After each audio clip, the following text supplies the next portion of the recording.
2 days national level virtual faculty development program on development and psychometric analysis using EFA and CFA, organized by the Department of Commerce SF V.H.N.S.N.College, Virudhunagar, in association with the Department of Commerce Venkadasamy Naidu College, Kovilpatti.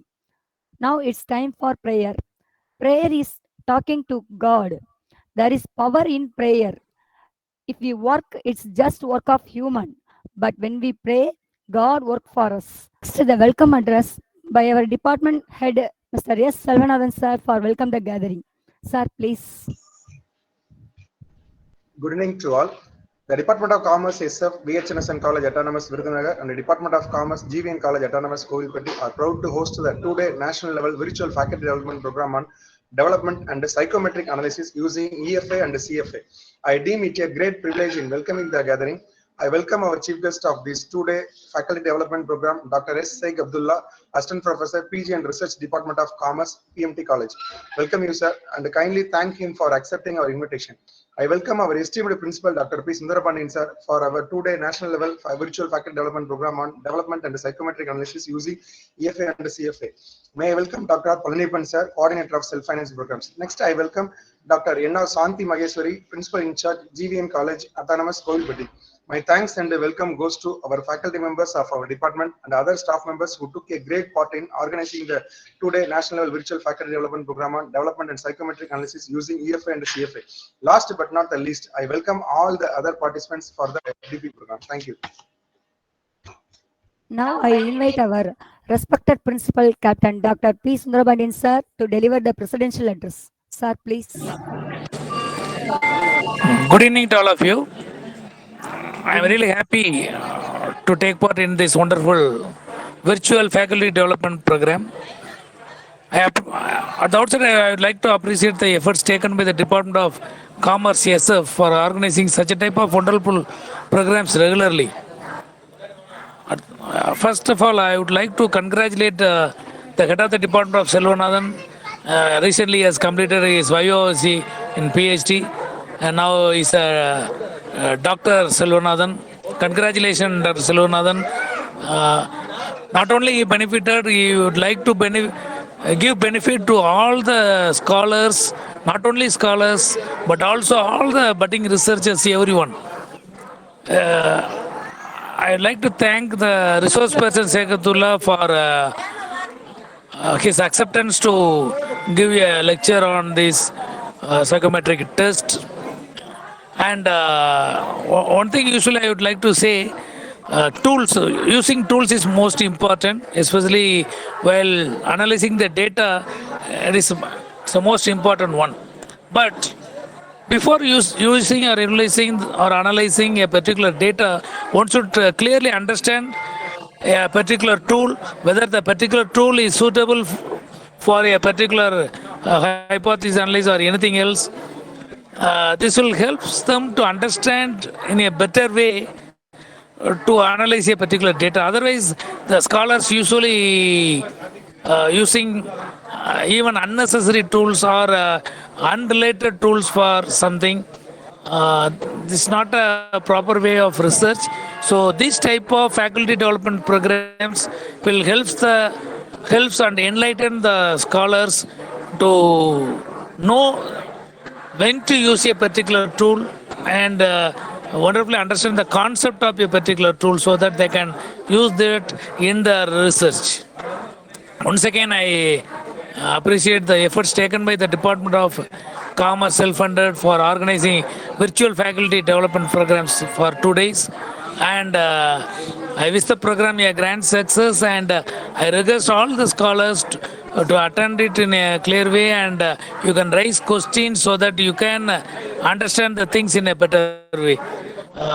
Once again, I thank the resource person Sekatullah for accepting our offer, and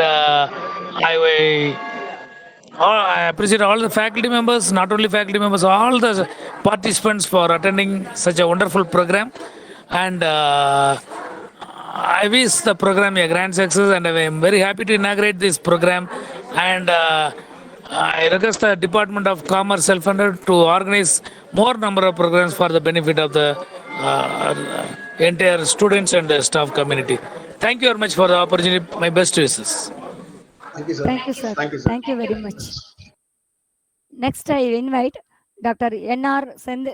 Shanti Mageshwari ma'am, Principal in charge of V.H.N.S.N. College Autonomous Kovilpatti to felicitate the gathering. Ma'am, please. Okay, ma'am. Thank you. Respected Secretary, Mr. M.D. Sarfarajan, V.H.N.S.N. College, Captain Dr. P. Sundarabadiyan, Principal, V.H.N.S.N. College, Dr. R. Palaniyappan, of Finance Program, V.H.N.S.N. College, Dr. P. Mahendran, Secretary of GVN College, Mr. S. Selvanathan, Convener V.H.N.S. College, Mrs. A. Revati, Convener GVN College, Dr. P. Rajmohan, Coordinator of this program, V.H.N.S. College, Mr. E. Selvakumar, Coordinator of this program, GVN College, and all participants of this program. Good evening to all. First of all, I congratulate these organizers of this two-day national level virtual faculty development program on development and psychometric analysis using EFA and CFA. First, I want to give brief introduction about FDP. The faculty development program is a skill development program specially designed for academic educators.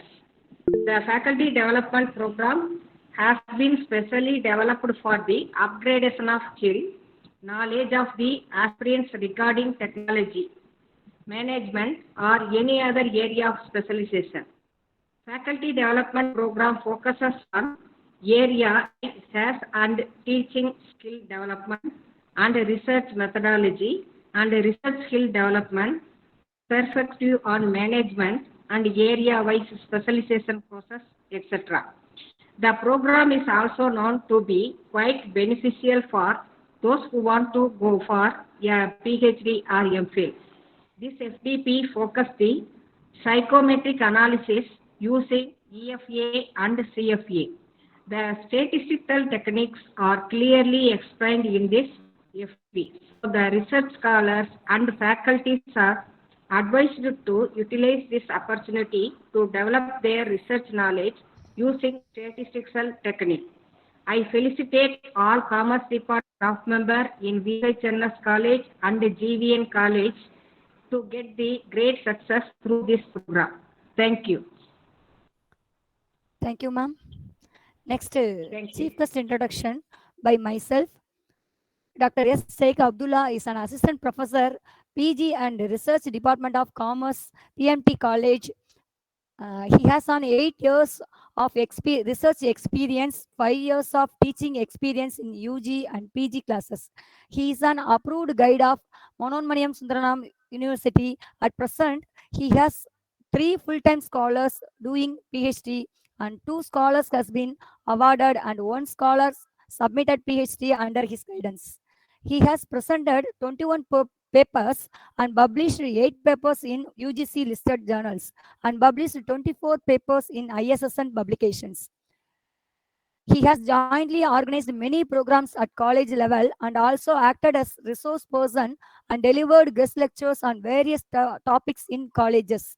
He got Rajabhusha Award by Governor in Association of Scouts and Guide and served as a secretary of Comtech UG and Commerce Nook PG Association in Anjak College, Sivagasi. He got Best Researcher awarded for the work Refuge Inhabitants in the year 2018. Now it's the time for the resource person. I hand over the session to the resource person, Dr. S. Sheikh Abdullah sir. Sir, please. Thank you, madam. Thank you for a wonderful inauguration. Very good evening, all gathered here. Namaste. Before going to the session, it's my immense pleasure to thank many persons who are directly and indirectly involved in this virtual faculty development program. I thank the patron of V.H.N.S.N.College, and the principal chairman Dr. P. Sundarabandian sir, and the co-chairman Dr. R. Palaniappan sir, and Dr. P. Mahendran, secretary GVN College, Kovilpatti, and Dr. N.R. Santi Mageshwari, principal, G. Venkateswamy Naidu College, Kovilpatti. The conveners of this webinar, Dr. S. Selvanathan sir. Belated congrats to Selvanathan sir. Thank you, Yesterday sir. itself, he received a doctorate award. Thank you, sir.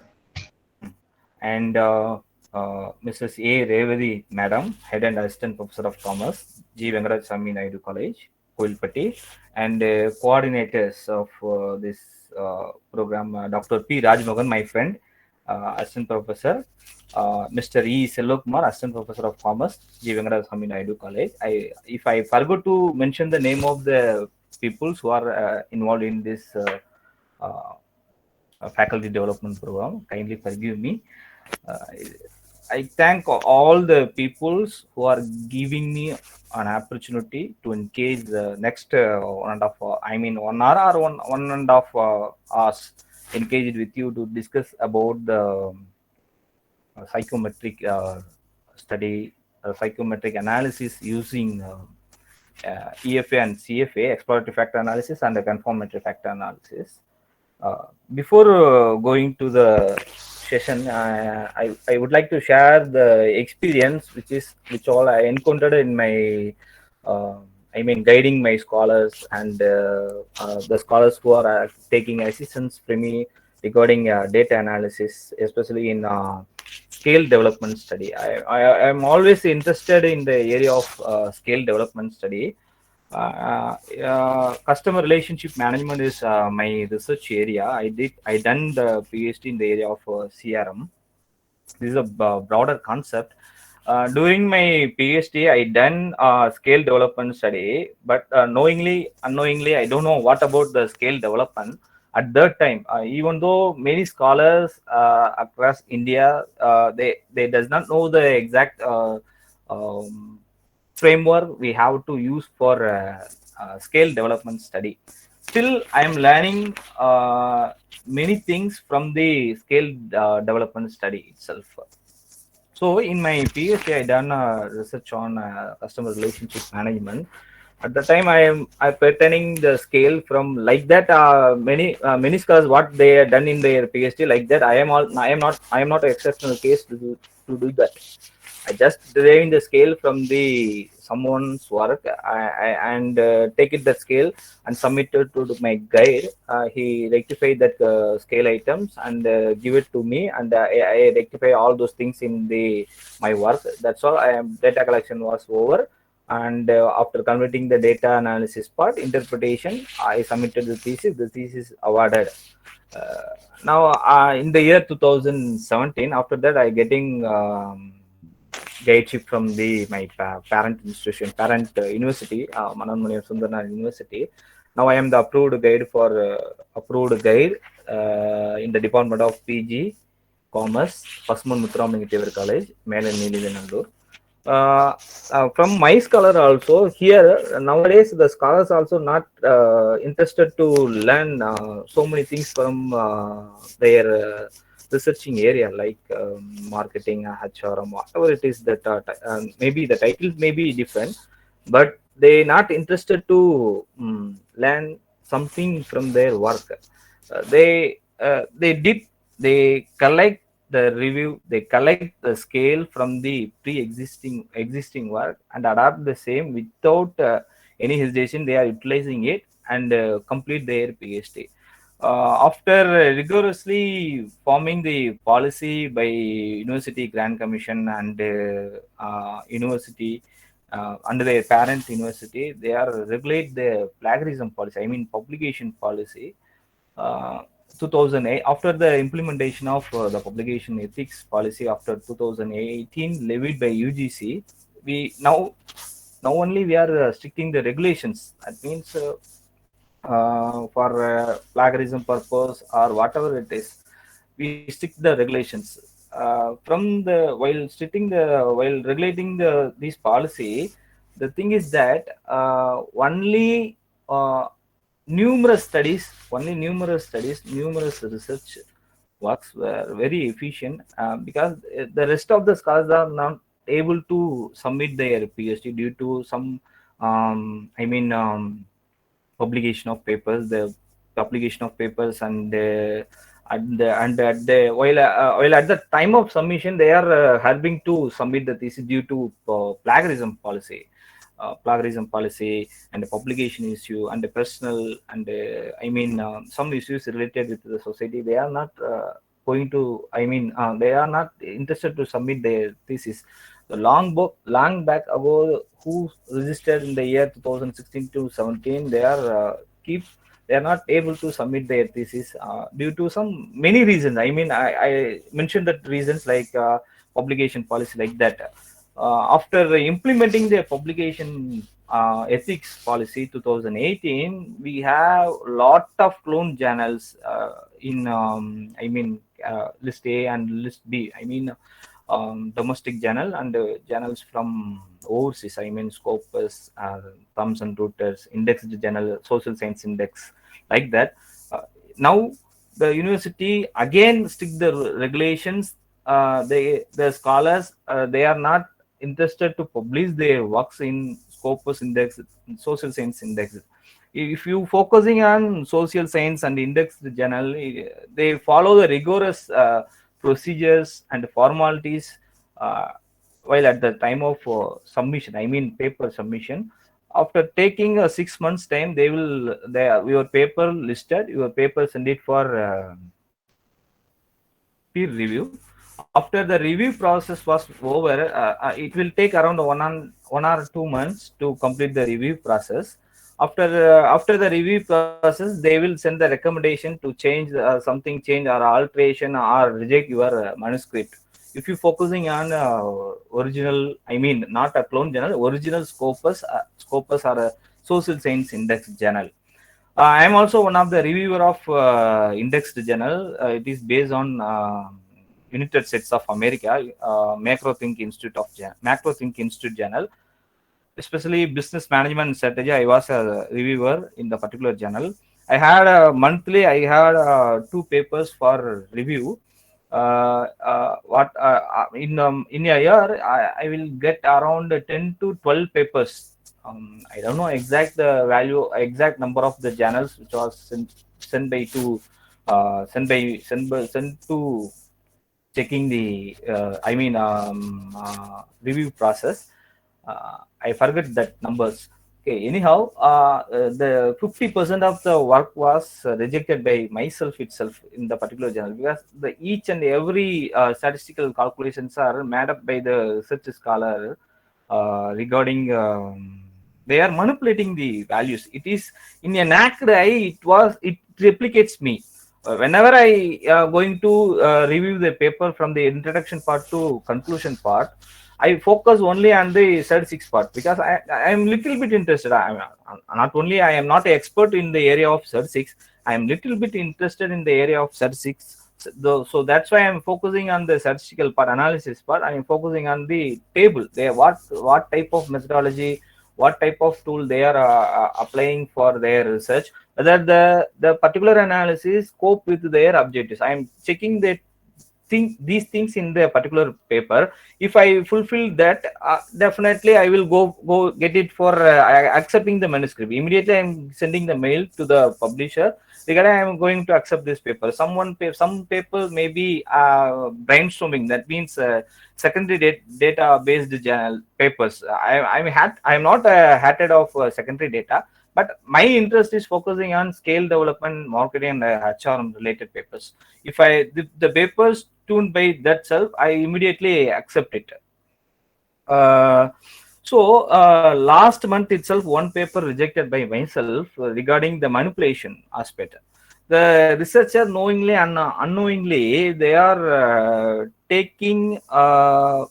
doing unhonest way to manipulate the third six part in their PhD report. This thing should not be awaited. I never accepted these things, even though not only in paper, in the PhD thesis itself, they are grabbing some images, some statistical part, they are developing their own itself, they are presented into like that.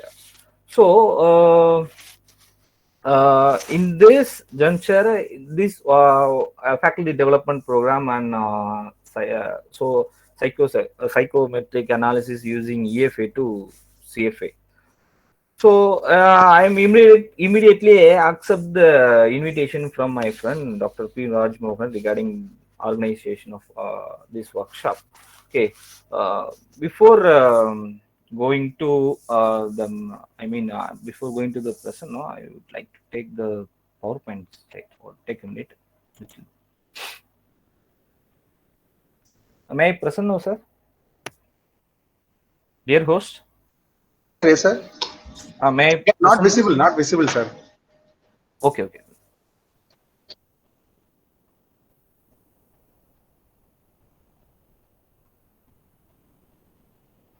Now? Yes, sir. Now presenting, sir. Presenting. Yeah, please, okay, sir. Okay. Thank you.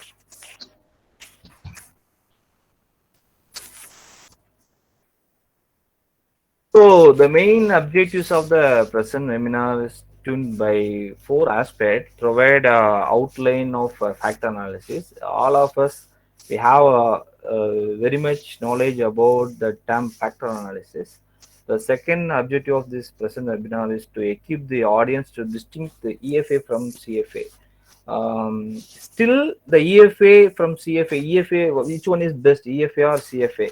Till date, some debate somewhere in across the universe, maybe debate was going on the top with EFA and CFA. Then third objective is make the users to apply the factor analysis themselves through appropriate software. We have a lot of statistical software like SPSS, AMOS, Stata, R, and Jamovi. We have a lot of softwares which will assist us to complete our analysis part in not only in research but also for developing our own manuscript for publication in research journals. The last one is to assist the participants to interpret the results. Definitely, after completing this 2-day faculty development program on EFA and CFA, you will have you have a little bit knowledge in EFA and CFA. You have the capacity to distinguish the EFA from the CFA. You have the working methodology, what is behind in computation of EFA and CFA, and what purpose we are adapting EFA and CFA in our research works. So these are the main objectives of the present webinar.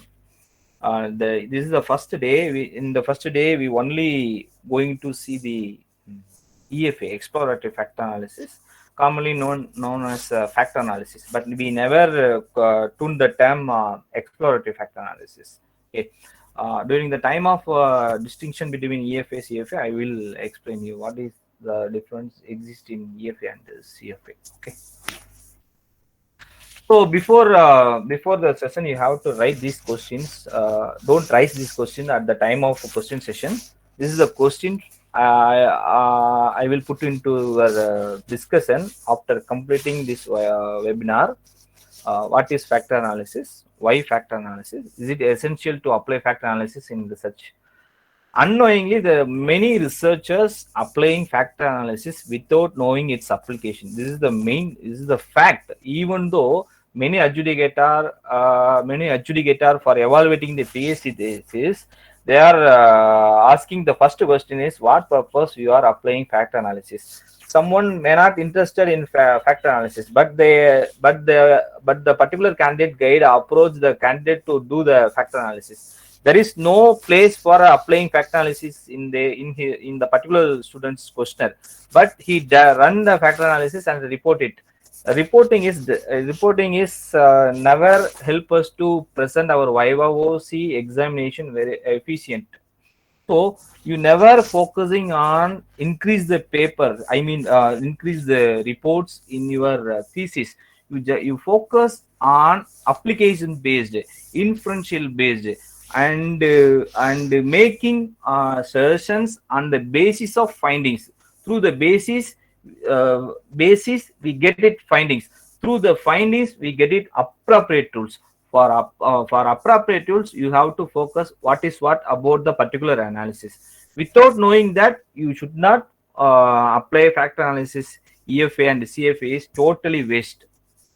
So the fourth one, what are the various methods in factor analysis? There are a lot of methods universally available, but the method is differ from the researcher perspective to another one, because we have a lot of method, varimax rotation, principal component analysis, and the maximum likelihood method. All other methods are there, but what purpose you are applying it depends upon the what purpose you are employed, what purpose going to employ. Like that you have to learn these things. Then the fifth one is prerequisites for applying factor analysis. What are the prerequisites required for applying factor analysis? This is very much important for budding researcher, because we are very lack in statistical part. We are very strong in theory. We have our knowledge. We have processing of a particular research, but we lack in statistical part. If we lack in the statistical part, some more institutions are running across India. They are expecting the scholars like you. If you are not interested in statistical part, you have to give around 50 to 1 lakh to the particular institution. They will analyze the data on behalf of you and send the interpretation. You have to just copy those things and insert it in your thesis. If you not understand the concept EFA and CFA. Then sixth one, how to interpret the obtained results. Lot of researcher who are getting assistance from me. Many researchers, they are interested to apply the particular tools, but they lack in interpreting the particular analysis. Suppose after completing this FDP on EFA and CFA, you may have a sufficient knowledge to run the explorative factor analysis and confirmatory factor analysis. But the thing is that if the webinar is more effective, we have the potentiality to interpret the particular tool by yourself. This is the main objective. Okay, so all the workshop, you may attend the another one workshop of maybe by day after tomorrow onwards, maybe by chance. But the thing is that only you may attend many program, many webinars, many workshop in SPSS or AMAS or Zomovi, whatever it is. We have a lot of statistical software. But the main thing is that you have a potentiality to run the analysis, but you are fail in interpreting the particular results. Why the value comes out these things? Why we need to fulfill this criteria? So in this knowledge, you will get it down when you encounter a lot of problems in your analysis. If you go through many articles, only you go through many articles, you can get an interpretation skills. So I hope, I assure you all the participants, you definitely get many ideas after this 2-day faculty development program. So these are the questions you have to write yourself. Don't ask me in the end of this webinar. Okay, so raise yourself after this workshop. You have to write yourself to fulfill the answer to the particular 6 questions. So what is and why factor analysis? This is the main thing. Why we need to run factor analysis? What purpose we are running factor analysis? What is factor analysis? In statistics, in undergraduate or postgraduate level, even though in some universities offer MPhil programs, exceptionally, we have taught by our teachers regarding research methodology and the 36 units, 36 subjects. descriptive statistics and inferential statistics. There are two kinds of statistics in statistical part. First one is descriptive statistics and another one is inferential statistics. In descriptive statistics will always help us to give to draft image about your collected data. That's all. It will give some images about your collected data. If your observed data, I mean collected data, may be in ordinal or liquid type data, you may run descriptive statistics.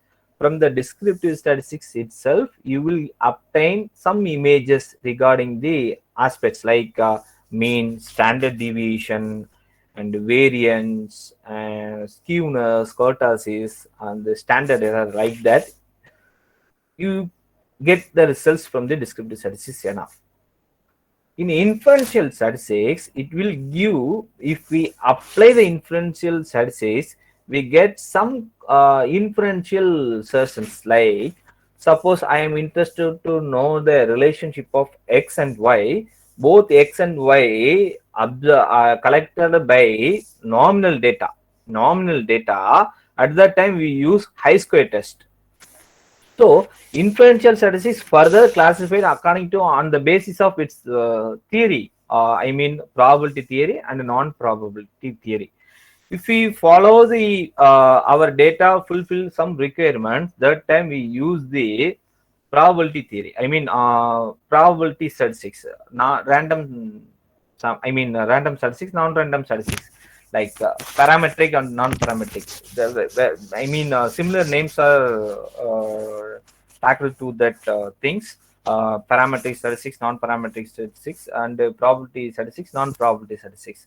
If we are not because the data is nominal, that's why we are skipping to apply the parametric. So simply moving for non-parametric statistics. The non-parametric statistics, we get the association of these two variables. I mean, dependency and independency through chi-square test. The chi-square test only tell about the association of two variables. Suppose the variables measured in Likert or ordinal scale, we may move to correlation analysis.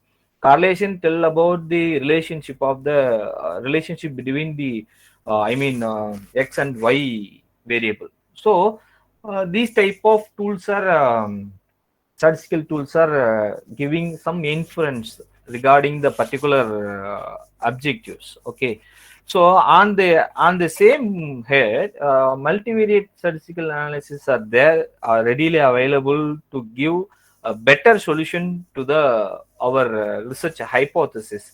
Under this heads, we have factor analysis, cluster analysis, multidimensional scaling, and discriminant function analysis, and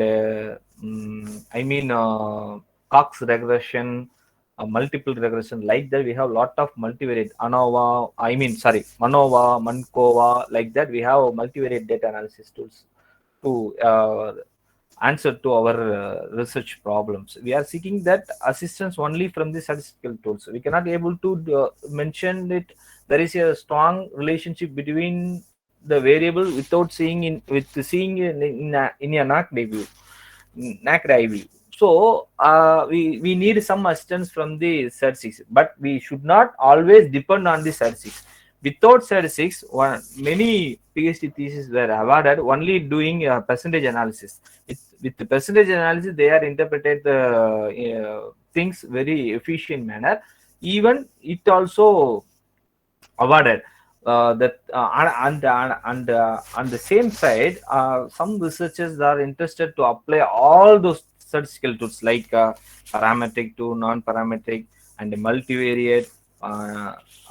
Percentage analysis, graph, each and everything. The bound volume of huge thesis. It consumes more than 3 theses in a single PhD thesis report. So I am not blaming the scholars.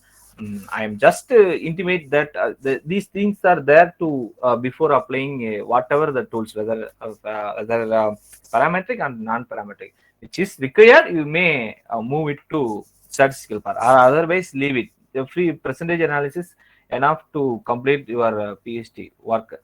But at the time of IOC examination, the adjudicator may raise the questions regarding the why you are not applying factor analysis, confirmatory factor analysis, sexual education modeling, and ANOVA and COVA based on your objectives. If you tune the objectives if you tune the objectives based on that, you are developing the hypothesis. If the hypothesis is checking the association of the many variables, at that time you have to select what type of statistical tools are enough to execute the particular objectives, and checking the acceptance and rejection of the particular hypothesis. Based on that, you have to give a recommendation, I mean managerial implication in your work. So in that sense, we are going to see the factor analysis. This is not only factor analysis, because the title of the faculty development program is psychometric analysis using EFA and CFA. Factor analysis is, I already tell you, factor analysis is a multivariate data reduction technique. All the variables under investigation are analyzed to extract the underlying factors. That's all. In factor analysis, the purpose of factor analysis is condensing the variable. Suppose if you have going to measure the job satisfaction of employees, job satisfaction of college teachers, job satisfaction of white collar employees, like that, you may interested to job satisfaction. So in job satisfaction, you have a lot of dimension. I mean working environment, motivation, I mean occupational stress, like that. You have developing many dimension. Under each dimension, you may frame some more observed variables, like whether the organization offer you better environment, like that. You are developing many observed variables in the particular dimension. In this dimension, we have develop a job satisfaction scale, and this scale we have lot of variables. Not only in 5, you may develop 10, 15, 20 based on your efficiency. Once you develop it, after applying factor analysis, you will get it was separated according to its dimension. So we run the factor analysis in 2 occasions. First one is exploratory factor analysis. The exploratory factor analysis purely intended to develop a new theory. Suppose if you are interested to develop a new theory in the area of job satisfaction, you have to gather the theory. Based on the theory itself, you are developing some items, some scale items. So after developing this scale items, you are going for collecting the data from the respondents. After collecting the respondent, you are going to apply the factor analysis. After applying the factor analysis, the exacted variables are loaded in the particular dimension. Okay, take for example, the 20th item may be loaded in the second dimension. The second variable may be loaded in the first dimension. Like that, it depends upon the correlation matrix. Okay, once the correlation matrix until the correlation matrix fulfill for exaction, the iteration was going on. Once the iteration is over, the exact dimension may the result may be revealed. The result may be presented in the separate output page in a SPSS environment. Okay, if you are interested to develop or to check the existing theory, because already the EFA, I mean job satisfaction theory existed, you just grab it. Literally telling, you are grabbing other one's own scale into your scale. So you are changing the words of the particular variables. I mean each and every variable, you are changing the synonyms, literally synonyms. So after changing the scale, you are collecting the data. Again, you are running the factor analysis. You will get a dimension. This is the base idea. Distinct factor analysis, EFA, explorative factor analysis. Each and everyone we are applying factor analysis if we are going to develop the new theory. That's all. EFA is simply you are going to develop a new theory. Okay. But in confirmatory factor analysis, it is essential to factor analysis in research. This is the basic thing. it identifying the pattern relationship. You can, through factor analysis, you get the pattern relationship, why the particular factors loaded, particular observed variable loaded in the dimension 1, dimension 2, dimension 3, then grouping the variables according to the observed variance across the group, condensing the observed variables, and concentrated on the particular group. After applying factor analysis, you can get how many respondents give high opinion on the particular dimension through cluster analysis. The result, the outcome of the factor analysis, I mean output of the factor analysis will be the input for further analysis. I mean cluster, multidimensional scaling, discriminant function analysis, regression analysis. Like that, you can able to run the particular analysis through the output of the factor analysis. The output of the factor analysis score. Based on the score, you can get some more other analysis. Okay. So this is the what are the various methods in factor analysis. We just go through it. Exploratory factor analysis analysis is a statistical technique that is used to reduce data to a smaller set of summary variables and to explore the underlying theoretical structure of the phenomena. It is used to identify the structure of the relationship between the variable and the respondent. But at the same time, confirmatory factor analysis is a multivariate statistical procedure that is used to test how well the measured variable represent the number of constructs. So confirmatory factor analysis is used to reject the measurement theory because suppose I am going to check the existing theory in the area of job satisfaction. I am developing. Already developed the question. I am adapting in my work. In my under my region, whether the theory was proved or not, because already they are developing the dimension and the construct. I am just rechecking the construct whether it is applicable to my region or not. That's all. This is the CFA. This is the EFA. This is the main difference between EFA and CFA. Once again, I will recall you the main concept of EFA, CFA. The EFA is purely for developing a new theory. You are knowingly or unknowingly, without theory, you are developing a new theory in each and every work. The work, if for analysis purpose, if you take 1,000 theses awarded in the last month in the area of commerce and management, out of 1,915 theses were adapted the factor analysis without knowing their application. They are running EFA, the same set of questions they are running confirmatory factor analysis itself. It's not a right thing to prove your theory. Again, in the theory itself, you are rechecking the theory in a same thesis. It's not a better results. Suppose if we convert the same thing in a better results through, we may collect more than 1,000 or 750 samples like that. You have to separate sample size, training sample, holdout sample. You have to apply the EFA for training sample. And based on the structure you are obtained from the factor analysis, you have to confirm it from the rest of the sample. That means holdout sample. You have to run the confirmatory factor analysis. This is the better way.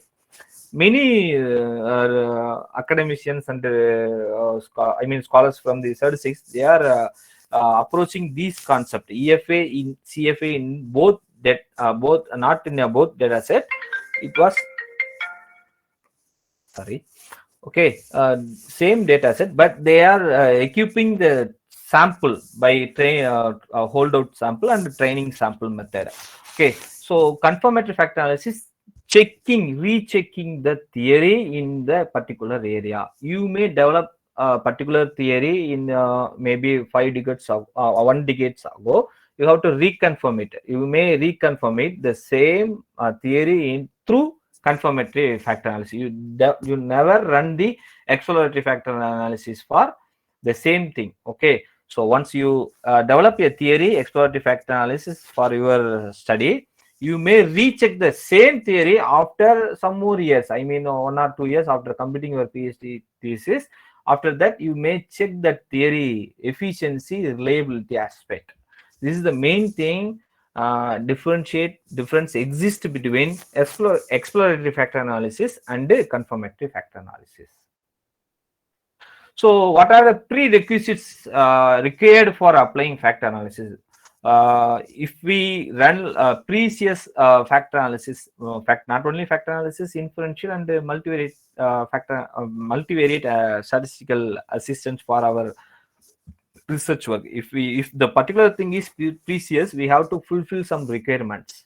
First thing is the factor. In order to run the factor analysis, you requires metric data. So your data should be measured in interval or ratio scale. Okay. The second thing, the size of the sample respondents. Even though I too search about many things about the sample respondents, what is the minimum sample size required for applying factor analysis? If you search out the particular thing in the Google search engine, you may get many citations regarding this. For some researcher argue that the factor analysis technique is a psychometric technique, so that's why you require a large data set. I mean, around 10,000 to 20,000, like that. In initially by origin, the application of factor analysis invented in the area of psychometric psychology area. So after developing the factor analysis, after inventing the factor analysis, the main application utilized by marketing research companies like B2B, Nielsen group of marketing survey. They are using factor analysis in a huge data set. They are collecting 20,000, 30,000, 1,000 like data. They are getting huge data. That's why to compress the data, condense the data, exact the pattern relationship, they are running factor analysis. Okay. So in our research work, we are not exceed more than 2,000 or 3,000. So our more or less our sample size may be each and every thesis across India maybe belongs to 1,000, 1,500 like that. So the minimum sample size from my perspective, it may be more than 100 is enough from my perspective, from my experience.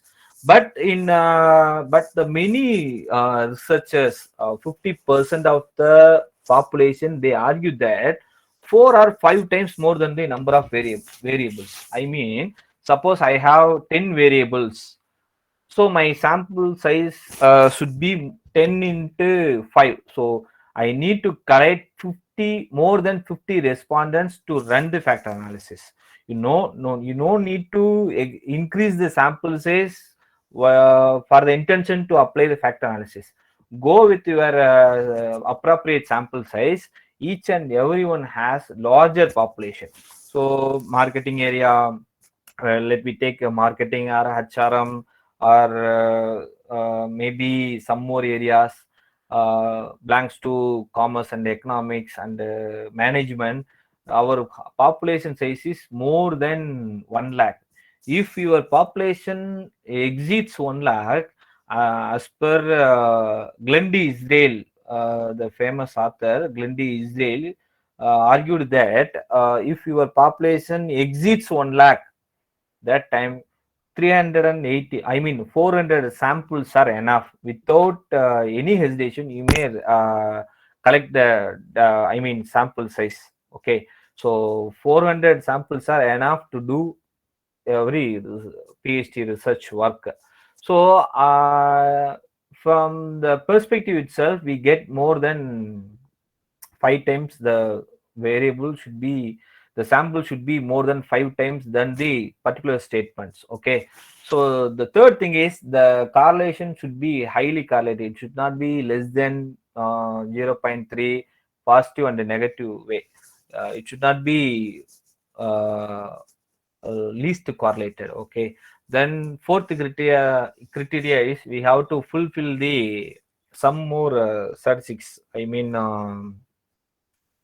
KMO and Bartlett test of sparsity. The purpose of this test is to check the significance, whether our sample size has fulfilled the criteria of whether the factor analysis is better solution for our collected data. This thing will be proven through KMO and the Bartlett test. If the KMO value falls under 0 to 1, oh, suppose your collected data analysis fulfill the sampling adequacy, your KMO value more than 0.5. More than 0.5. If 0.7 to 1 is your data purely fitted to apply the factor analysis. 0.5 is enough. If some more literature is also available, 0.4 is also enough, because they increase the sample size, 1000, 2000, like that. Based on that, they are cited it and reporting it. In our PhD thesis, we only our sample size may more or less less than 1500, so that our KMO value should be more than 0.5 is considered. If we get the KMO, not always we getting the KMO value more than 0.5. Sometimes we get 0.3. What at that time, what should we do?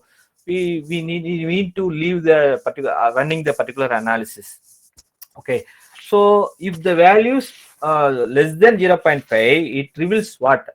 It means our data set is our collected data correlation matrix value is partially correlated high. If the partially correlated is very low, the KMO value may be more than 0.5. The partial correlated is very low, I mean, it means we get a higher KMO value. So next thing is observed and Bartlett test of sparsity. Bartlett test is checking whether our exacted component correlation matrix is an identical matrix. And under this test, we are going to check the hypothesis. So if the p-value is less than 0.05, your data is best fit to apply the factor analysis. Based on the correlation matrix. So KMO reveals the relationship of correlation. Partial correlation versus observed correlation coefficient. Okay, that means the summation of correlation. That's all. So there are two kinds of psychometric scale development: inductive scale development and deductive scale development. This is purely meant for research based. So in scale development, we have two types of methodology we owning to develop a scale. First one is inductive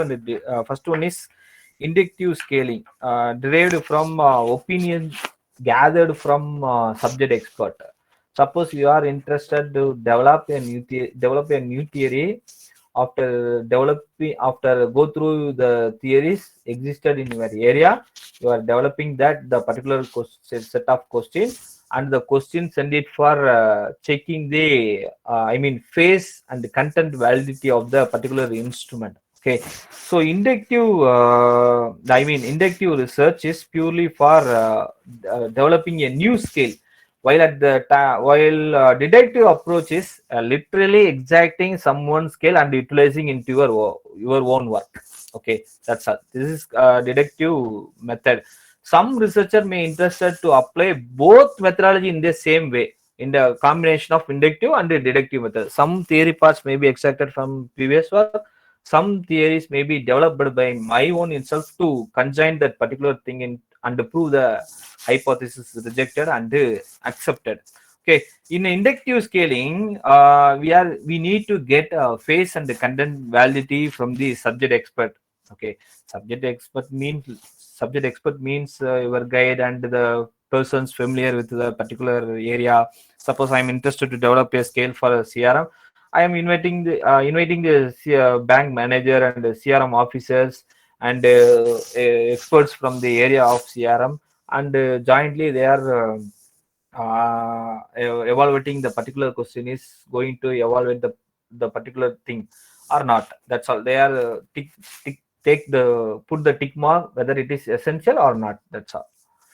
So in inductive scaling, you are developing a new inductive scale is purely for developing a new skill. Deductive is going to test are going to adapt the someone scale into your research. So inductive, I mean deductive method of scale development is, you may suppose if you are interested to measure the organizational climate of the particular industry, whether IT or service based industry or industrial units, whatever it is, you may ask the scale from the National Psychological Library Corporation of India. If you go and search about they offer wide variety of larger toolkits they are offering. You don't waste your time. You collect that scale items and add into your research work with citation, with giving their citation and code it to reference. This is not a plagiarism, because if you using their scale without mentioning their name and the citation, it may be treated as a plagiarism. But if you mention it, you code it, you cited it, it's not a plagiarism, because you are giving credits to the author, the author developer. So it never, from my perspective, it never comes under the term plagiarism. Okay, so how to check the content validity ratio? This may be very new to all, I think so. Content validity ratio in inductive scaling, I already told you, after developing your questionnaire sent for checking the validity aspect from the quorum of subject expert. So whether the particular set of question is essential or not, they are the quorum formed on the basis of to check the CVR value. That's all.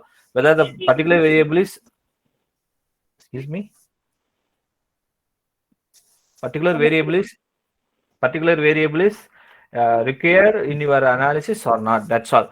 So CVR equal to NE minus N divided by 2 divided by N divided by 2. NE means whether the particular observed, I mean scale item is essential or not. If essential, it should be coded as 1. If it is not essential, it should be coded as 0.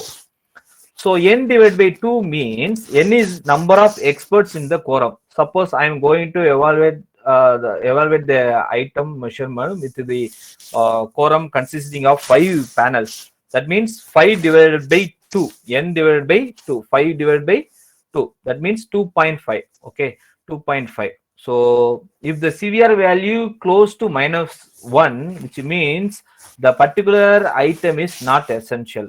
While if the value close to 1, the particular item is very essential. Sometimes if the values may be between 0 and positive value, it means the particular item is very much essential. If content validity ratio is very much required for inductive method of scale development. If you are using deductive method, it does not require. You just form the quorum and get their get their opinion, and thereafter you are going for pre-test and analyze the data. I mean, in the pre-test process, you are going to check the reliability of the data, whether the data cope with the question set. That's all. In the pre-test process, you are going to measure it. But in inductive method of scale development, you are developing a new scale, and the scale evaluated with the help of experts. Based on their opinions, you are going to assess the ratio. I mean, content validity ratio, face validity or content validity. Okay. So through this formula, CVR means content validity ratio, NE minus N divided by 2 divided by N by 2. Okay, that means NE means number of subject expert coded for the particular statement is required, essential or not. Suppose if the essential, it should be coded as 1. Count is 1. If it is not coded, it should be 0. Take for example, if I have a 5 statement, in the 5 statement, in the first aspect, the 3 subject experts are not coded. That means 0 minus N divided by 2. That means the scale should not, the particular variable is not required for evaluating the particular dimension. In the second aspect, in the second observed variable, 3 subject expert coded 2. That means NE equal to 2 minus 3 divided by 2. 3 divided by 2 means 1.5. Like that, you have to compute the CVR ratio. If the CVR ratio close to 1 or more than 0, 50% 0, it should be required. If the value reveals as negative value, this means the scale item is not required. Okay.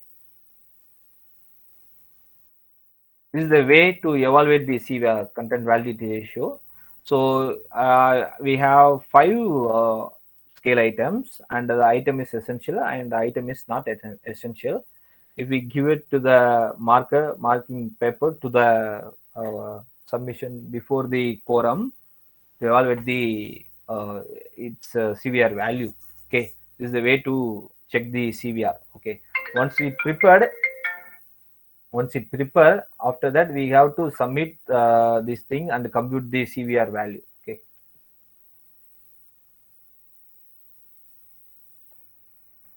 The next thing is we have to calculate the reliability aspects. Okay. In not only in inductive and deductive method. In inductive method, we are additionally taking the CVR. We are taking the CVR value and thereafter reliability aspect. So reliability is one of the main thing in exploratory factor analysis called by alpha test. So once our data is not reliable, that time the exploratory factor analysis or the factor analysis may be a fruitful result to our conundrum. Okay, so we need to fulfill the reliability aspect also. So we have to fulfill for inductive type of scale development. We need to get CVR value, thereafter reliability.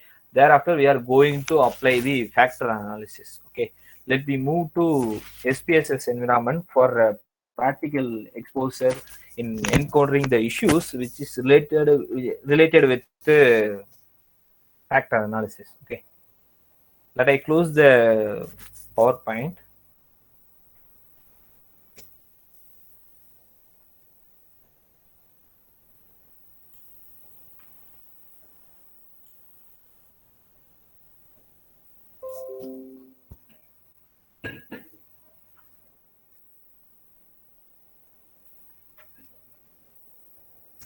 Wait a minute.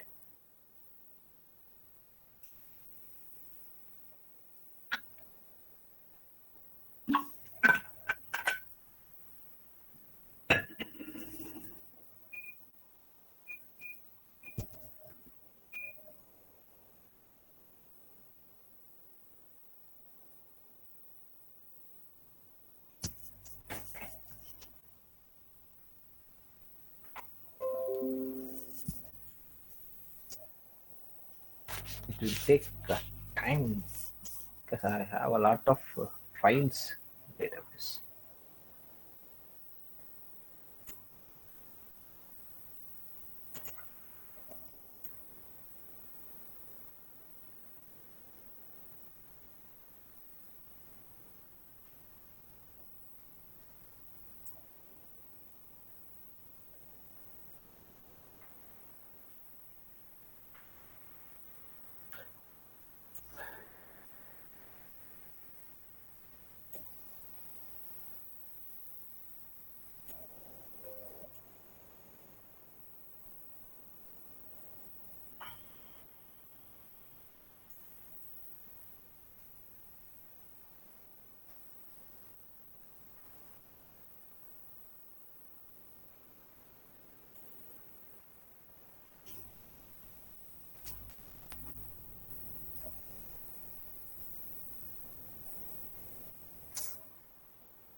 So my screen is visible.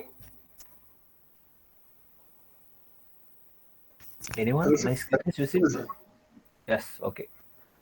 So we have 10 observed variables. 10 observed variables. That means scale 10 item scale, which is measured in 5-point scaling, Likert scaling. Strongly agree to strongly disagree. Okay, around 356 respondents. I think 300. 56. We are collecting from 356 respondents. This is the scale items. We have to code it for easy identification and finding the thing in SPSS system environment. We have to recode is simple way of finding the particular statement. So I am recoding that. I am going to measure the respondents, I mean bank customer towards their bank employees, because bank employees are the main agent of executing service to reach their customers. So they are the nodal officers of any institution. Not only in banking, in any institution, employees are very much essential. They are if they wound, if the customer is wounded due to the misbehavior of the particular employees, it may be backfired in many ways. So in this sense, we are going to measure the um, customers towards their bank employees. So we are having eight scale variables, 8 items. Bank employees insist on error-free records coded as BE1. That means bank employees 1. Bank employees work as a team to help customers quickly, keep customers aware of new product service. Like that, I am developing 8 items. Totally, I am going to focus on 356 respondents. My simple assumption is I have 8 variables. I need to compress as much as possible. I need to compress this 8 statement into some dimension, like 1 or 2 dimension, 3 dimension, like that. If the dimension more than four, then revealed by factor analysis not may not be appropriate. If the dimension should be very minimum, that means 2 or 3 is very good. That these purpose only we are running factor analysis. Okay, I am not developing any theory. I am just applying factor analysis. That's all. So 356 respondent. I am going to run the factor analysis. Before that, we have to fulfill the some requirements. That means I already told you. Reliability reliability aspects. So all the in each and every webinar, they are demonstrate how to run the reliability analysis through SPSS and some more application. But only limited videos available in YouTube's, and even though I am also at the time of participant, some guests are not interested to run the reliability analysis through MS Excels. Here is the way to find the reliability in SPSS. So this you know well, I think so. All the participants are very familiar in SPSS how to feed data and defining the data. If you have, I will explain you. Anyone participant? If feeding, if the participant does not know about how to feed and how to define the variables in a variable environment, the webinar never be fulfill the efficiency, never be efficiency. Any participant? Okay, no issue. So all the participants are a little bit knowledge in little bit knowledge. I mean, it's demonstrating knowledge. That's all. All of us having demonstrate knowledge. Through the demonstrate knowledge will be gathered from experience. Experience makes the person expertise in the particular area. That's all. I am little bit experienced. That's all. I'm not expert. I have little bit experience in SPSS and other statistical software. Okay, so in order to run the reliability analysis, you have to select analyze menu. Then you have to move for scale and submenu reliability analysis. After putting all these things into item box, you have to move it to left to right. Left to right means it right is the way you have to present the variable will be get it in the output side. Okay, so after feeding all the variables into the right side, but that means item box. you have to select 36 item scale if item deleted. Okay, I am not going to demonstrate how to run the reliability analysis in SPSS. Instead, I'm using Excel to how to run reliability analysis through Excel. Okay, we have data 356. Okay, this is the formula for obtaining reliability analysis. N divided by n minus 1, 1 minus summation of square x1 divided by summation of square y. That means variance of x and variance of y. So alpha denoted as a reliability, alpha equal to n minus 1. N means not a number of observation. N means it focuses on the statements. In the present case, we have 8 statements. So 8 divided by 8 minus 1, 8 divided by 7. That's all. Okay. So 1 minus summation of variance square x, variance square y. Okay. Let me take the computation process. So we have 8 statements. I will zoom it. We have 8 statements. 8 statements value coded here. 1 means strongly disagree, 5 means strongly agree.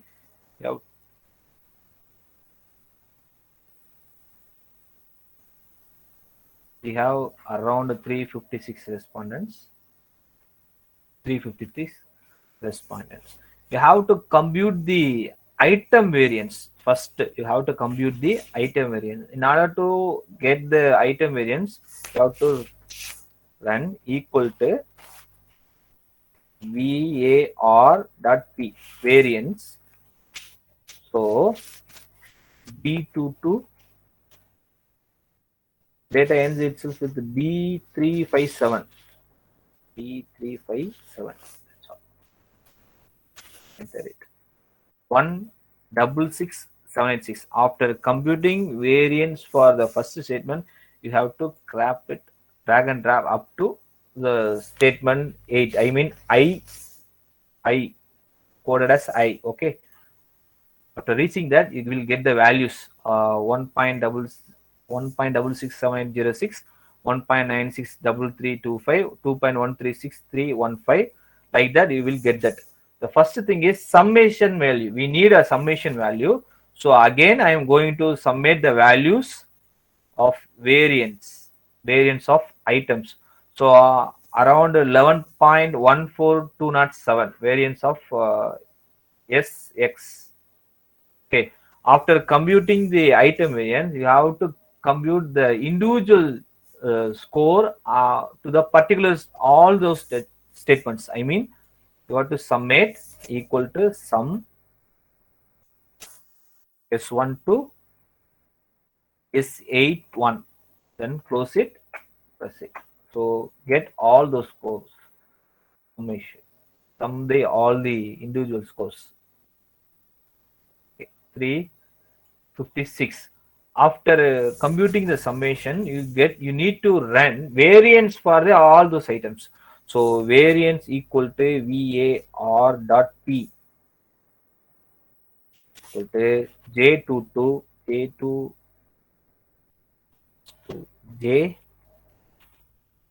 J357.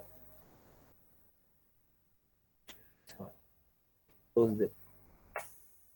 So I get 37.47. 37.47. The computation was in the bottom, so that's I just to feed it to the here once again. So I mean the total number of variables in the particular dimension is 8. Variance of total score is 37.479. Sum of variance is 11.14207. Okay. So alpha value, the computation of alpha value is k divided minus 1. I mean k divided by k minus 1 into 1 minus I mean summation of variance square divided by summation of variance of y. That's all. So here is the calculation. K2 means this total number of observed variables. Okay, 8 divided by 8 minus 1 K2 minus 1, to close the formula, and int 1 minus M2. M2 is the here M2 11.14207 divided by 37.479. The computed alpha value is 0.803. 0.803. Let me check the same value whether we obtain it in through SPSS software. So go to analyze, scale, reliability analysis. Then you have to select all those things and feed it. Then select cell 6, item, scale if item deleted. Always use the scale if item deleted method. I will tell you later what purpose we are using this scale if item deleted. Then scale. Continue. Okay. So here the calculated value is also 0.803. Number of item is 8. Number of item is 8. Total number of sample is 356. 356. This is the way to calculate reliability analysis in Excel and also in SPSS. In Excel, it will take little bit of time, but unknowingly applying reliability services through SPSS, we have to just learn the how to run alpha test using Excel. If we use Excel and simultaneously SPSS, we in life period we never forget how to compute the alpha. So while moving to item total statistics, if the alpha test value presented in the last column, the bank employees insist on error-free records, the alpha if item value. Suppose if the particular statement is deleted, we get the alpha value 0.745, which is less than the present alpha values. It means the present alpha value is 0.803. If we delete the first statement, we get the value of alpha value 0.745. We have to focus. This is the compounded value. 8 statement comes out as 0.803. Some statement may be 1.1 or 0.2. Some statement may be 0.9. In order to avoid this, in order to eliminate the particular statement participation, we have to take the item total statistics. If we have from this table, we have to see the 7th statement. Bank employees can solve my problems. The loading is, if we delete the particular statement, we get the alpha value 0.896. That means it's a 3 point decimal. In a 3 decimal, it will change. 3 point, it change the alpha value. Okay, it's not a better way to eliminate the 7th one. If we eliminate the 7th one, we get the alpha value more than 0.9 is appreciable. If we eliminate the particular statement, to increase the 0.3 is not a matter. So once again, I will rerun that, remove the 7th one and rerun the analysis. The reliability statistics for the 7 item is 0.806. 0.806. If we remove the 1, 2, 3, 4, 5, if we remove the 5th statement, if we get the alpha value 0.816. If you run again and again, definitely never a particular statement in the factor analysis. That means at the end you may only have 3 statements to run the analysis. It's not a better approach.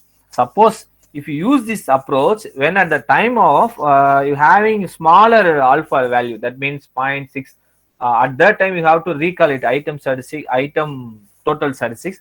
At that time you have to focus on the particular statement and eliminate the particular statement in the dimension. Okay, this is the way to run the reliability analysis. The same methodology you have to apply you have to evaluate the alpha value, founding alpha from the Excel. Okay, so let me take this table item, copy and paste it. You have to paste, copy and paste the table from SPSS. I will paste it.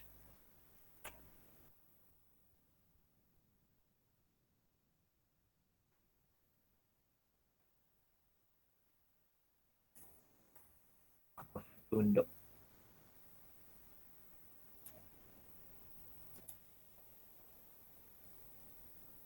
Okay. So you have to interpret the value. I mean, like where you have to interpret it. The ground bar alpha values for each component are greater than 0.7. The computed alpha value is 0.803. 0.803. That means it has the indicating a good reliability from the collected data for applying further analysis. I mean, factor analysis. Before going to run a factor analysis, you have to check the reliability. In EFA, you have to check the reliability analysis in the form of alpha test. But in confirmatory factor analysis, you have to compute the composite reliability. Composite reliability and Cronbach alpha reliability is slightly differ. If we get the 0.803 in composite reliability, more or less 5 points, I mean 808 or by chance 0.796, we get it from composite reliability. Okay. In EFA, we have to take not only EFA, in factor analysis, we have to run the reliability statistics through Cronbach alpha. In CFA, we using composite reliability, computation of composite reliability to prove our data set is more reliable, collected data set is more reliable. Now we going to apply the factor analysis. So the way of applying factor analysis is dimension reduction. And select factor, you have to select all the factors were required for running the factor analysis. We have 8 factors, 1, 2, 3, 4, 5, 6, 7, 8. Okay. In the descriptive menu, you have to select a KMO and the Ballot test of specificity. Then continue. Exaction. So based on EGN values, you are focusing on, you never bother about the theory, you just condensing the data set, condensing the variables. That's all. So in exact, you have to leave the fixed number of factors. Suppose if you are interested in already the particular researcher developed the theory, you are rechecking with the EFA and the CFA technique, you are reconfirming it through the fixed number of factors. Suppose 4 factors are exacted in previous work, you have to fix it 4 factors, or otherwise leave it. You are interested in theory development and are interested in condensing the dimension, you go ahead with the option based on EGN values over 1. Then press continue. The rotation is universally accepted, Varimax rotation is enough. If you focus on Quantimax, Equamax, Promax, if you have thorough application knowledge, you at that time you may select Quantimax, Equamax, Promax. It all based on the correlation matrix.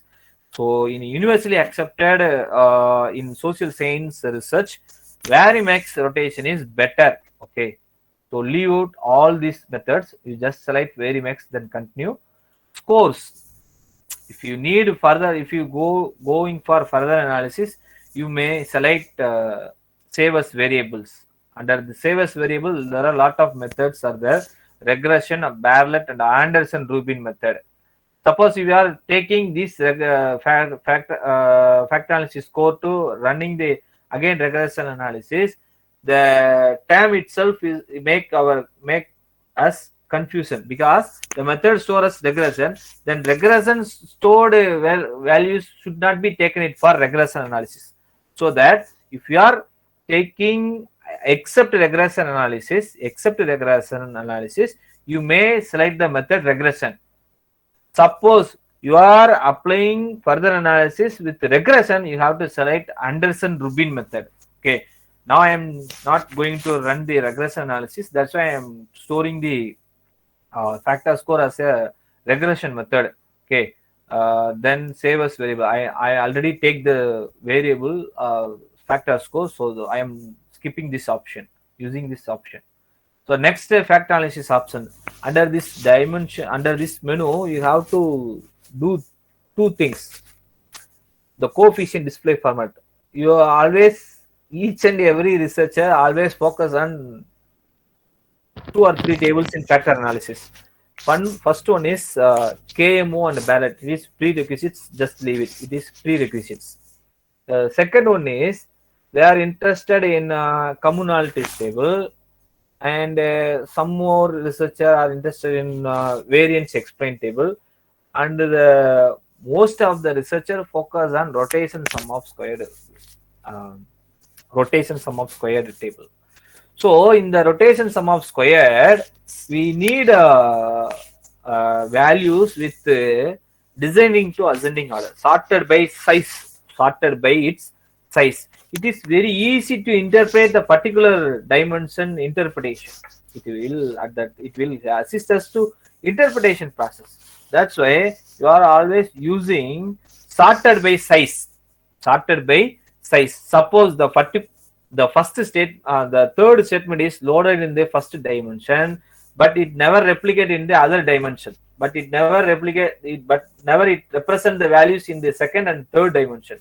If you are not using sorted by size, suppress small coefficient, the table make us very confusing. The table make us very confusing. So always use sorted by size, then suppress small coefficient, absolute value below 0.5, which is universally accepted value 0.50. If the value of the particular factor is less than 0.5, we have to eliminate the factors and rerun the analysis. Now we are suppress the small coefficient value, set as 0.50, then press the continue button. So next click the OK. We only focus on KMO and parallel test, total variance explained, and rotated component matrix. Rotated component matrix. For this reason, I am told you suppress sorted by size and suppress value less than 0.50. 0.50. Okay. The first statement loaded in the first dimension, but the value of its rotation value is not presented in the second dimension. It is it looked like a ladder formatter. So many thesis comes out with a ladder formatter. Okay, by step method. So that we should always use suppress and sorted by size options. Always running rotated component matrix. Always taking rotated component matrix through factor analysis. Okay, you have to take this value. I mean table, copy and paste it to Word file.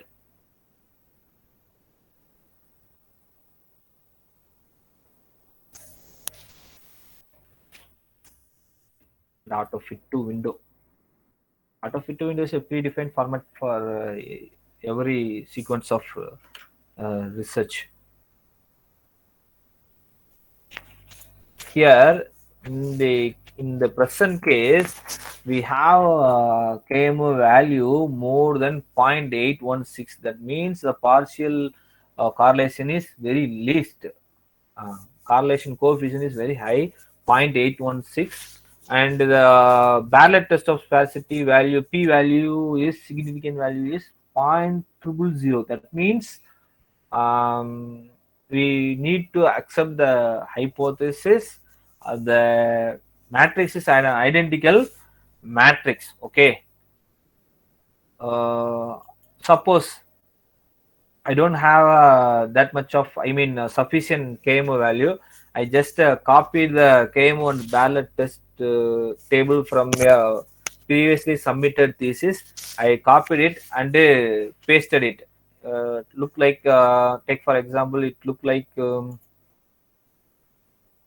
again we run the factor analysis with 6 statements to get the KMO table only, focusing on KMO table. So just leaving one statement and again run it.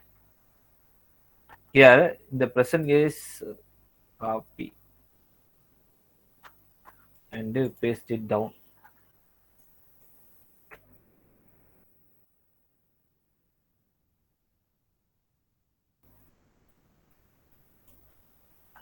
In our original analysis, we don't have a KMO value. It was 0.516. So I am just seeing the someone's thesis. The KMO value is it reveals a 0.803. I just think about it and copied all those values and put it myself in the KMO ballot test value. If the value was okay, the adjudicator never able to find the whether the values are manipulated or not. But one thing you forgot to copy it and paste it in the KMO and the ballot test variable. Here, the KMO value only focus on sampling adequacy. That means the value between more than 0.5 to 1 is better. If the value less than 0.5 is, your sample does not fit to apply the factor analysis. Ballot test is check the correlation matrices and identical matrix or not. In the correlation matrix, in the ballot test of sparsity high square follows the high square distribution. The high square value is 1092.876. The degrees of freedom is 21. Significant is p less than 0.00. It is it gives that means it reveals the matrix is identical matrix. But one thing we forgot to focus on DF, degrees of freedom. In each and every factor analysis table, everyone interpreted the KMO and the ballot test. But they forgot to, if the manipulated value KMO and ballot test printed with its own degrees of freedom. Someone may be applying the factor analysis for 7 statements. The formula for obtaining p value degrees of freedom is p into p minus 1 divided by 2. That's all. P into p minus 1 divided by 2. Here, p into p minus 1 divided by 2.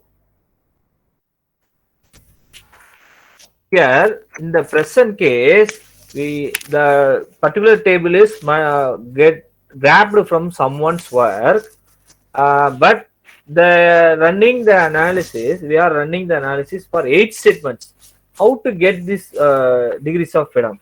P into p minus 1 divided by 2. That means p means number of factors. The number of factors is 8. 8 into 8 minus 1. That means 7 divided by 2. 8 into 8 minus 1. That means 8 into 7 divided by 2. 8 into 7 divided by 2. So let me multiply 8 into 7, 56, and divided by 2 is 28. The degrees of freedom is 28. Here in the first case, we have a degrees of freedom of 28. So we focus on KMO and significant value, but we forgot to focus on the degrees of freedom. Many research papers, even though it was published in Indian reputed journals like Indian Journal of Marketing, Indian Journal of Finance, the researchers unknowingly manipulate the statistical value, but the statistical values are arrived from A plus B equal to C. They focus on changing the C, but forget about the A plus B. That's all. In the same way, if we manipulate the values, the degrees of freedom will replicate whether the researcher manipulated the value or not. I too rejected many papers based on the KMO and ballot test, based on the degrees of freedom value. Once if we find the degrees of freedom was computed, that time the paper was rejected. The formula for obtaining degrees of freedom is p into p minus 1 divided by 2. P means number of factors. In the present case, we have 8 statement. So 8 into 7 divided by 56 divided by 58 divided by 2, 28. Okay. Likewise, you have to compute degrees of freedom based on your variables. Okay. So we have to interpret the particular table like that. Based on that. Okay, you just focus on the content used. If you exact all this content into your thesis, it definitely show you plagiarism, because already the content were published by myself, so I'm not hesitate to give these things. Okay, next thing is to copy the variance exact table, I mean percentage of variance explained. In this table, I just focus on rotation sum of square. Initial eigenvalue, exaction sum of square loading, I never bother about it. I only focus on rotation sum of square loading. So I will take only the three aspects into my analysis. Focus on, delete it.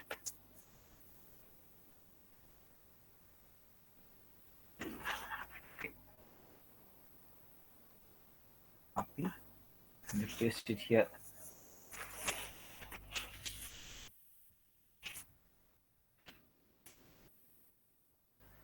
So I mean,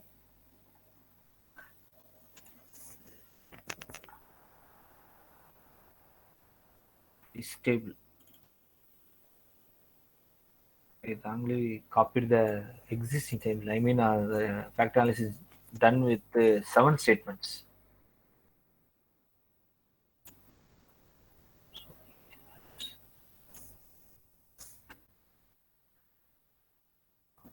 And paste it down, paste it here. This is the first column, headed as eigenvalue, percentage of variance explained. The third one is cumulative percentage of variance explained. The total variance explained after the rotation, the eigenvalues is 3.014. We run the factor analysis with eigenvalues over 1 methodology. Here, after the rotation, the eigenvalue is 3.014. While exacting the second factor, the eigenvalues comes down by 2.395. If they exact the third, maybe the third component eigenvalues may be less than 0.1, less than 1. That's why the third dimension was not exacted. If the third dimension more than 1, here we get a third dimension, but in the present analysis we had only 2 dimension through eigenvalues over 1. The eigenvalue is 3.014. We get the total variance explained by a eigenvalue of first factor, that means the 3.014 divided by 8, because divided by 8 number of factors. So 3.014 divided by 8 number of factors, 37.67 into 100, because variance explained presented in percentage, that's why we are multiplying by 100. 37.67, we get the same result, 37.669. Okay, the next dimension eigenvalue is 2.395 into divided by 8, we get 29.93 into 100, we get 29.937. While adding the 29.93 plus 37.665 equal to 67.60% of the variance were explained by both dimension. That means 2 dimension. This is the way to compute the percentage of variance explained. If you eliminate any one of the variance, if you eliminate any one of the variable, that means if you eliminate the eighth factor or first factor, second factor, based on the rotation somehow, after the rotated factor matrix, you have to focus on the rotated factor matrix. If the value is less than 0.5 or less than 0.4, you have to eliminate the particular statement and rerun the analysis. Eliminate the particular statement to rerun the analysis. Once you are fulfilling the KMO and parallel test factors, where KMO and parallel text table, after go down for a rotation matrix table. After fulfilling the rotation factor matrix table, you have to comes down next by total variance explained. But in an interpretation sequence, you have to interpret KMO and parallel test, total variance explained, and rotation after rotation. But in verifying the particular all those statements are exacted by manual verification. You have to focus first KM on parallel test, next rotation sum of squared factor loading. So next I focus on rotation component metric. I just copied these things and paste here.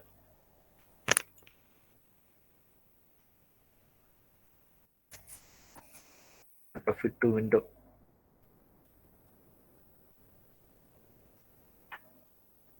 Auto fit to window. Once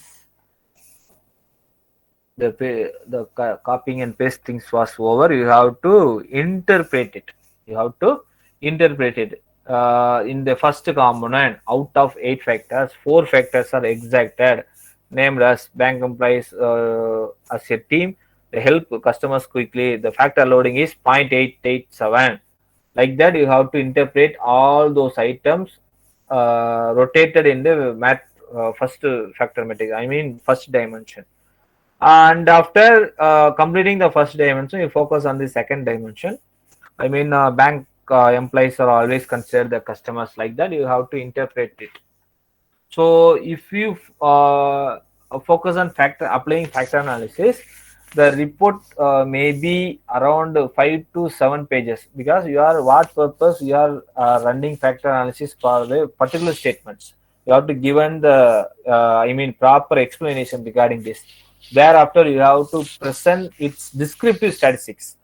Once the descriptive statistics and interpretation is over, thereafter you have to move for reliability analysis.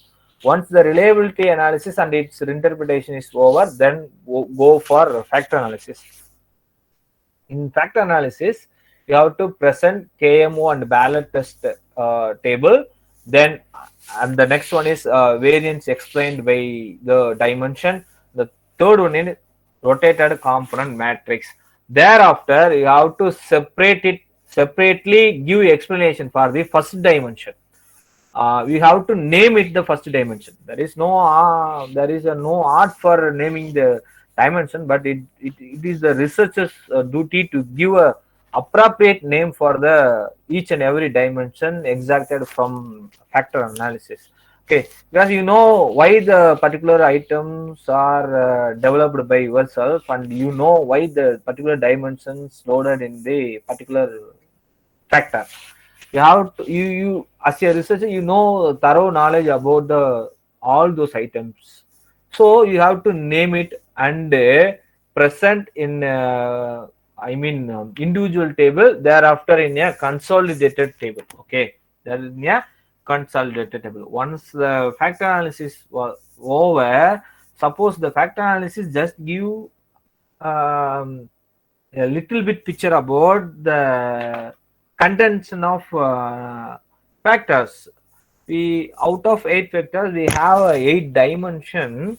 We have 8 dimensions. I mean 8 from the 8 observed variable. We have 2 dimension. The 2 dimension consisting of the first dimension 4 factor, and the rest of the dimension is 4 factors. But the factor analysis never tell about in first factor how many out of 350. We run the analysis for 356 customers. In order to know how many customers in dimension 1 and how many customers in dimension 2, in order to know the quantitative of customers in each dimension, you have to run the cluster analysis. So we get a factor analysis score. So go to analyze, classify, then click K means cluster. You have to add the factor score. I named the factor named as competency and friendly. The first dimension factors are related with the competency level. It depends on the knowledge level. The second thing is they are friendly approach. That's why I named as competency and friendly. Number of cluster is 2. Already it was clustered by factor analysis. I just going to know the iterate and the classify. That's all. Okay. Press OK. You don't bother about the initial cluster center, initial iteration history, final cluster center. You just focus on number of clusters in each cluster. So copy and paste it into Word.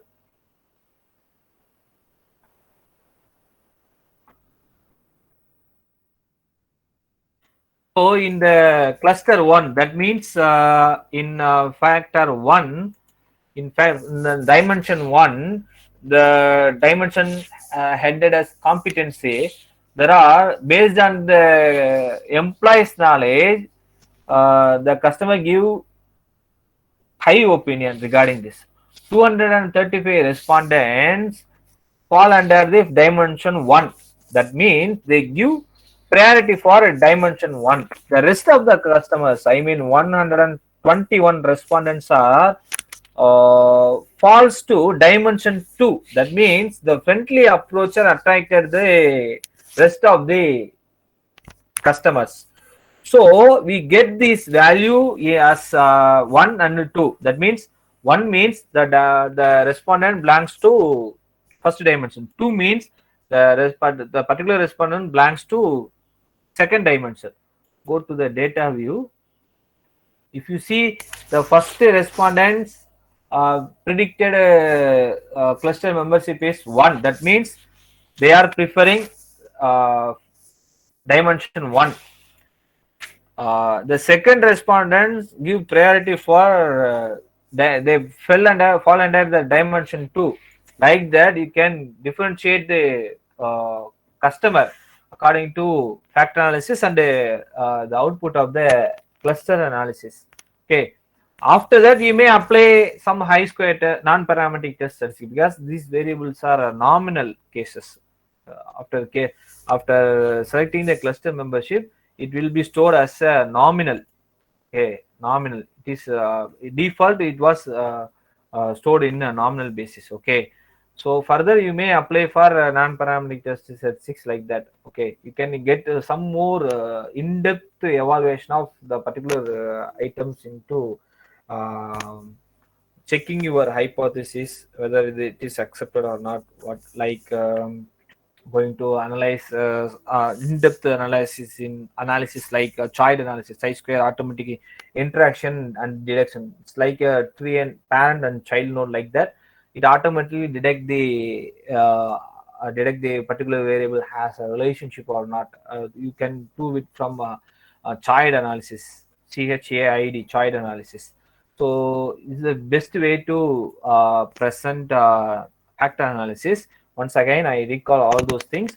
In order to run the factor analysis, you just focus on developing a new theory or condensing variable. You have to plan whether you are going to run, whether you are going to develop or condensing your observed variables through factor analysis.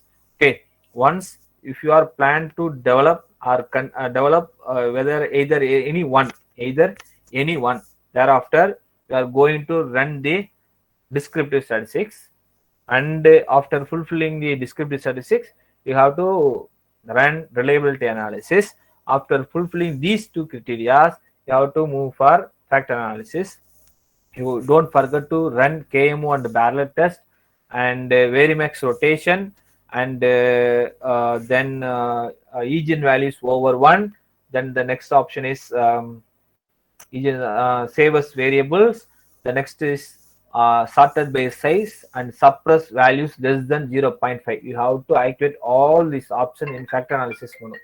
Once it was over, you have to interpret the tables on the basis of this interpretation. Okay, this is a little bit small explanation towards the factor analysis. Okay, so I already told you in the early session, I mean early time of this session, a lot of us having the potential to run the analysis, but we don't have appropriate skill to present the particular table.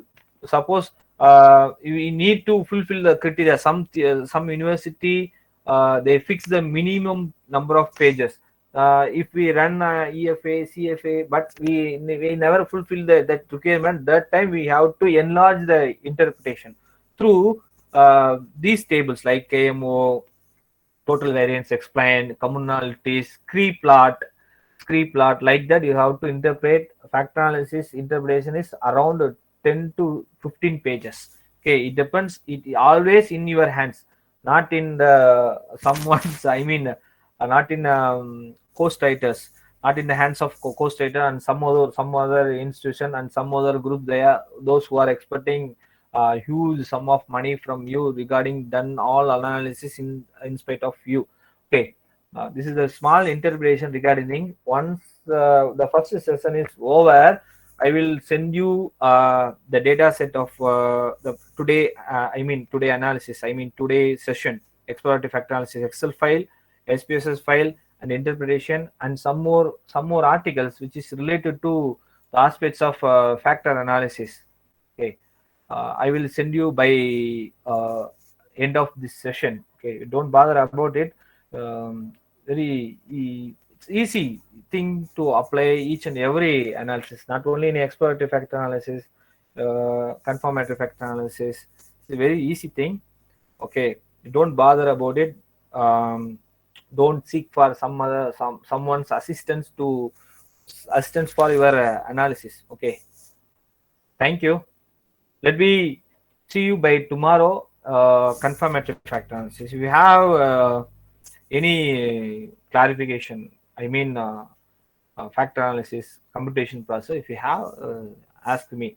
Suppose if you ask the question which was already insisted by me at the time of the second slide, you don't raise the question. If you have a question related to computation process or anything else, you may raise it.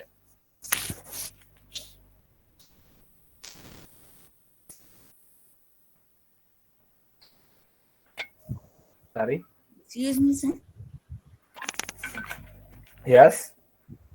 So you had mentioned about eigenvalue. So is it the same as eigenvalue test and trace test? Johansson-Jusselius co-integrated. No. It is entirely differ from some more analysis. I think you are telling eigenvalue and discriminant function analysis. The same result will be get it from discriminant function analysis and some more analysis. Okay, you don't compare eigenvalues or same type of methodology in factor analysis and some more analysis. Are you get it? Yes, sir. Thank you, sir. Thank you. Participants, if you have any expectation, kindly share now. The resource person will answer your queries by tomorrow. What is your point of expectations from the resource person side? Yeah, I am getting expectation. I need a feedback from the participants. I will change the methodology teaching pedagogy by tomorrow, maybe.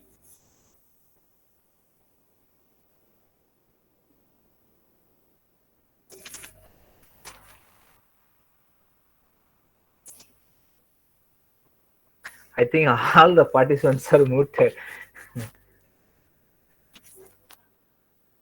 Your detailed explanation, all the participants may be understand the factor. I have lot of questions during at the time of presenting the factor analysis. I have lot of doubts and clarification. So after completing this session, I need to clarify those things.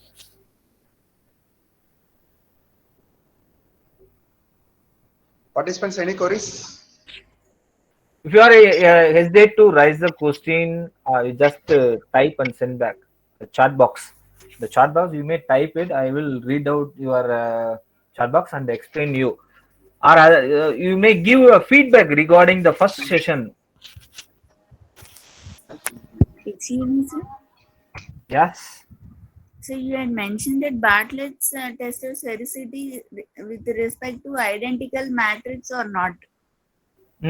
Whether it is identical matrix or not, it focuses on in each and every statistic. We suppose we are fulfilling the prerequisites, because Bartlett test is prerequisites, and you in that time you never focus about checking the hypothesis whether I mean null hypothesis or alternative. There is a no space for fulfilling null or alternative. We focus on the p value. If the p value is less than 0.05, it is your matrix is wonderful. You are fulfilling your it does not encountered with partial correlation, so it goes with the correlation, the values between more than 0.3 to 1. That means your matrix is identical matrix. So once if your component matrix fulfill this criteria, you are free from to apply the factor analysis. Don't get a hesitation to apply the factor analysis. Are you get it? So identical matrix, the matrix refers to rotated component matrix. Matrix means rotated component matrix. Thank you. Thank you. Degrees of freedom, the formula is P into P minus 1 by 2. P into P minus 1 divided by 2. That means in the present case we have 8 factors. Okay. So P equal to 8. P into P minus 1. That means 8 into 8 minus 1. That means 7. You have diminished one value from the normal factor. 8 into 7 divided by 2. That's all. Okay. Always focus on taking degrees of freedom in published research papers, particularly in done with the factor analysis. Just to focus it, you definitely, while taking 10 manuscript, definitely get 2 manuscript may be manipulated in the aspect of factor analysis. And is there any specific reason why only Varimax rotation is used for social science research? Many works are cited. I already told you I am not a statistical expert. I am just demonstrate how to run the analysis. Okay, I have a little bit knowledge in running, demonstrating the statistical software, statistical tools. So it comes down with in-depth research is existed in area of Varimax, oblique, and the Promax rotation. But many research, I will send you one manuscript which is focusing on what difference exists between Varimax and oblique rotation and Promax rotation. It gives the social science research studies like commerce management and economics focus on Varimax rotation because it is the first method of analysis. I mean factor analysis rotation. Thanks a lot, sir. Are you get it? Okay, thank you. May I know who you are? A research scholar of teaching faculty? I am Lavanya. I did PhD in international business, sir. Yeah, sure. Where are you from? I am from Visakhapatnam. I studied masters in international business from Delhi School of Economics and PhD in international business from Karnataka University, Dharwad. Oh, okay. Now you are a scholar. You are doing first year or second year? Now you are which year? I am done with my PhD, sir, but it was secondary database and into international trade. Oh, secondary database. So you may apply data envelopment analysis and Cox regression like that. You may focus on the inferential statistics like ANOVA, ANCOVA, like that. Okay, sir. I'm done with my PhD. I had employed the revealed comparative advantage, intra-industry trade complementarity index, Gruber-Lloyd indicator, Balasa index, and so on, relating to international trades, UNS-CAP formula, and so on. Okay. Thank you. Best wishes to you. Best wishes to you. Thanks a lot, sir. Thank you. Then anyone?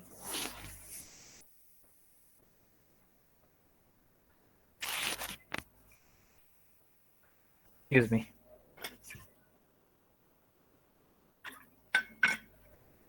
Participants, if you have not any questions, shall I wind up the session?